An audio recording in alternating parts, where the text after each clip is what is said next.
ان 10 لوگوں کو موت کے وقت تکلیف نہیں ہوگی۔ ایسے 10 لوگ جن کو موت کے وقت تھوڑی سی بھی تکلیف نہیں ہوگی، وہ خوش نصیب 10 لوگ یہ ہیں۔ نزاع کے وقت مسلمانوں کو جو تکلیف ہوتی ہے، اس پر اللہ رب العزت کی جانب سے نیکیاں عطا کی جاتی ہیں۔ جیسا کہ ابن ماجہ میں بروایت حضرت عائشہ رضی اللہ عنہا مروی ہے کہ رسول کریم صلی اللہ علیہ وسلم ان کے پاس تشریف لائے، اس حال میں کہ ان کے پاس ان کا کوئی قریبی رشتہ دار موت کی سختی میں مبتلا تھا۔ رسول اکرم صلی اللہ علیہ وسلم نے مشاہدہ فرما کر حضرت عائشہ رضی اللہ تعالیٰ عنہ سے فرمایا، اپنے رشتہ دار پر غمگین نہ ہو، اس لیے کہ یہ اس کی نیکیاں ہیں۔ نیز حضرت عائشہ رضی اللہ تعالیٰ عنہ ہی سے اس مضمون کی روایت ہے کہ جب سے رسول پاک صلی اللہ علیہ وسلم کی وفات کی تکلیف میں نے دیکھی، اب میں کسی مسلمان میت کی حالت نزاع کی تکلیف کو اس کے حق میں برا نہیں سمجھتی۔ پس مذکورہ حدیث سے معلوم ہوتا ہے کہ نزاع کے وقت ہونے والی سختی مرنے والے کی بدعمالیوں کا ہرگز نتیجہ نہیں ہوتی۔ مسلمانوں کے حق میں اس پر اجر و ثواب اور گناہوں کی معافی کی ہی امید رکھنی چاہیے۔ ناظرین، 10 لوگوں کو مرتے وقت تکلیف نہیں ہوگی۔ حضرت سیدنا عثمان غنی رضی اللہ تعالیٰ عنہ نے فرمایا تھا، دنیا میں 10 لوگ ایسے ہیں جن کو مرتے وقت تکلیف نہیں ہوگی، ان کی روح آسانی سے نکلے گی۔ حالت نزاع میں انسان کی آدھی روح اندر ہوتی ہے اور آدھی روح باہر ہوتی ہے، اور بندہ تکلیف میں ہوتا ہے۔ اس وقت انسان کو پیاس اتنی لگتی ہے کہ انسان یہ چاہتا ہے کہ سمندر کا پانی پی جاؤں، اور اگر بالفرض ساتوں سمندر کا پانی وہ پی بھی لے، پھر بھی اس کی پیاس کبھی ختم نہیں ہوگی۔ روح نکلتے وقت انسان کو جو تکلیف ہو رہی ہوتی ہے وہ ناقابل بیان ہے۔ حضرت سیدنا عثمان غنی رضی اللہ تعالیٰ عنہ نے فرمایا، یہ 10 لوگ ایسے ہیں کہ انہیں مرتے وقت ذرا بھی تکلیف نہ ہوگی، یعنی موت آسان ہوگی اور بغیر تکلیف کے ہوگی۔ پوچھا گیا کہ جناب وہ کون سے 5 لوگ ہیں جنہیں موت کی سختی میں بھی نرمی میسر ہوگی؟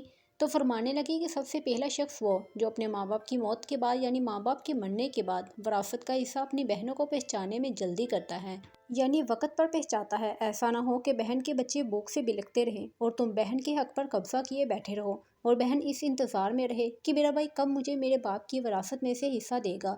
بہت بار یہ بھی دیکھنے میں آتا ہے کہ بہن کی شادی نہیں ہوئی جبکہ والدین دنیا سے رخصت ہو گئے، تو بھائی نے کہا کوئی بات نہیں، جب بہن کی شادی کروں گا تو اس کا حصہ اسے جہیز کی صورت میں دے دوں گا۔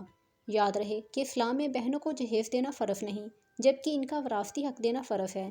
دراصل عورتوں کو جہیز دینا یہودیوں کی رسم ہے، اسلام اس کی ترغیب نہیں دیتا، لیکن اسلام میں عورت کا وراثتی حصہ دینا فرض ہے۔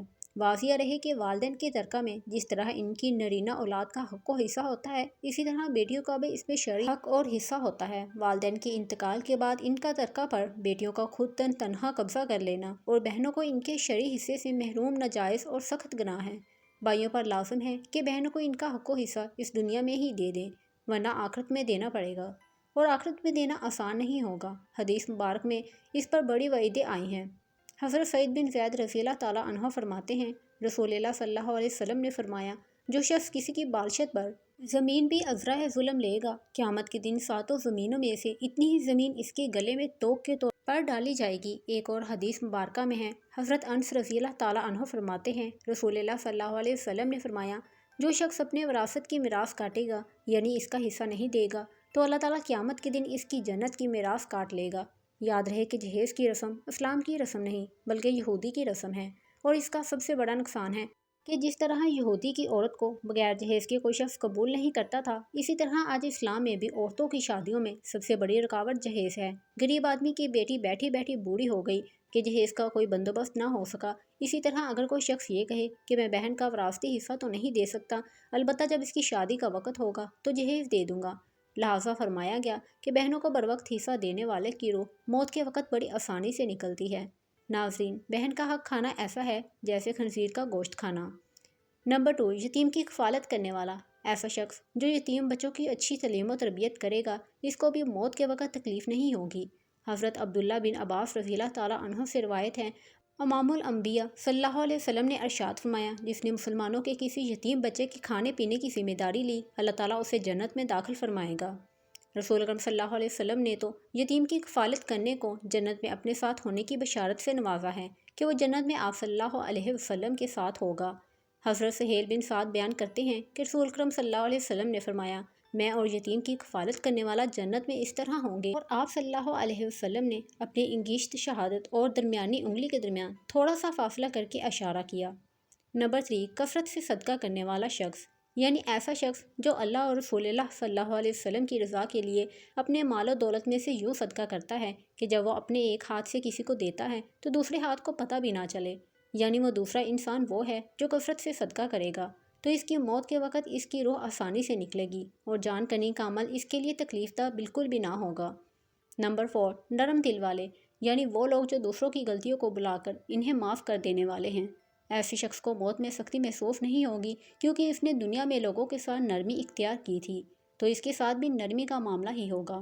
حضرت ابو ہریرہ رضی اللہ تعالیٰ عنہ سے روایت ہے کہ نبی کریم صلی اللہ علیہ وسلم نے فرمایا، جنت میں ایسے لوگ داخل ہوں گے جن کے دل چڑیوں جیسے ہوں گے، یعنی چڑیوں کی طرح ان کے دل بہت نرم ہوں گے۔ نمبر 5، ایسا انسان جو اپنی فیملی سے اچھا سلوک کرنے والا ہوگا، یعنی اپنے ماں باپ، بیوی بچوں اور بہن بھائیوں سے نرم دلی کا رویہ رکھنے والا ہے، اپنی بیوی بچوں سے پیار کرنے والا ہے، حلال کا لقمہ کما کر اپنی بیوی بچوں کی کفالت کرنے والا ہے۔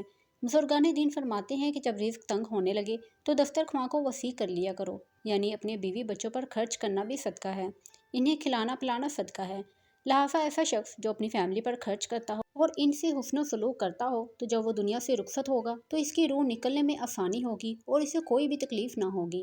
نمبر 6، حضرت عثمان غنی رضی اللہ تعالیٰ عنہ نے، جو شخص یہ سوچ کر نماز ادا کرتا ہے کہ جو نماز وہ ادا کر رہا ہے وہ میرے نبی صلی اللہ علیہ وسلم کی آنکھوں کی ٹھنڈک ہے، نماز دین کا ستون ہے، نماز مومن کی معراج ہے، اسلام و کفر میں تفریق ہے، تو 5 وقت کا نمازی موت کے وقت کسی قسم کی بھی سختی میں مبتلا نہ ہوگا۔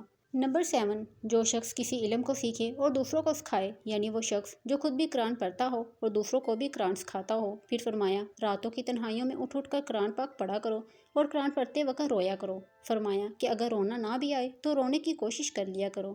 حضرت علی حجویری گنج بخش رحمۃ اللہ سے کسی نے پوچھا کہ حضرت اگر رونے کی کوشش بھی کرے اور پھر بھی رونا نہ آئے تو پھر کیا کریں؟ تو فرمایا کہ پھر اپنے مقدر پر رویا کرو، کیا تم اتنے سنگ دل ہو گئے ہو کہ تمہاری آنکھیں آنسو نہیں بہاتی؟ نمبر 8، بیٹیوں کی پرورش کرنے والا، جس شخص کی 2 سے زیادہ بیٹیاں ہوں اور وہ ان کی خوش دلی سے پرورش کرے، ان کی اچھی تعلیم و تربیت کرے اور پھر جوان ہونے پر ان کی اچھی جگہ شادی کرے تو اس کو موت کے وقت تکلیف نہیں ہوگی اور وہ جنت میں داخل ہوگا۔ حضرت انس بن مالک رضی اللہ تعالیٰ عنہ کہتے ہیں کہ رسول اللہ صلی اللہ علیہ وسلم نے فرمایا، جس نے 2 لڑکیوں کو ان کے جوان ہونے تک پالا پوسا، قیامت کے دن میں اور وہ اس طرح آئیں گے، اور آپ صلی اللہ علیہ وسلم نے انگلیوں کو آپس میں ملایا۔ نمبر 9، رات کو قیام کرنے والے کو بھی موت کے وقت تکلیف محسوس نہیں ہوگی۔ نمبر 10، وضو کے بعد 2 رکعت نفل باقاعدگی سے ادا کرنے والے کی روح بھی آسانی سے نکلے گی اور اسے کسی قسم کی تکلیف نہیں ہوگی۔